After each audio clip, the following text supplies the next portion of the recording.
Did your check engine light come on with a P0100 code? Don't panic. This code is related to the mass airflow, or MAF, sensor circuit, and the solution could be simpler than you think. Welcome back to the channel. Here, we break down common car problems into easy, practical fixes you can understand and tackle with confidence. Let's dive in. Today, what causes P0100 code, how to diagnose it, and the easiest at-home fix.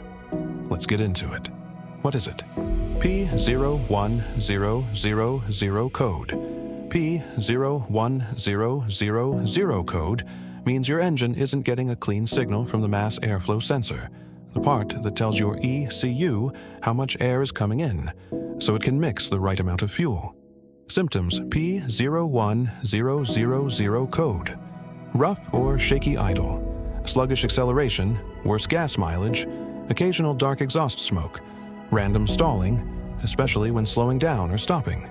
Common causes: P0100 code. Dirty MAF sensor, clogged air filter, cracked or leaking intake hose, loose or damaged wiring connector, worn out MAF sensor. DIY fix P0100 code. The MOF sensor sits between your air filter and throttle body. Pop it out carefully and check the thin sensing wire inside. There's dust and oil buildup here is the usual culprit.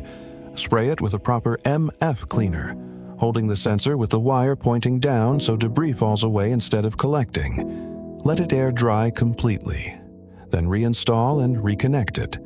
Once it's back in, clear the code with your OBD2 scanner and take it for a short drive.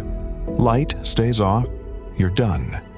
Light comes back, you're likely looking at a vacuum leak or a wiring issue instead. P0100 looks scarier than it is most of the time. A simple cleaning solves it. If this video helped you out, drop a like and hit subscribe for more car care tips. Got questions or a car problem you want me to cover? Leave a comment below. Thanks for watching, and I'll catch you in the next one.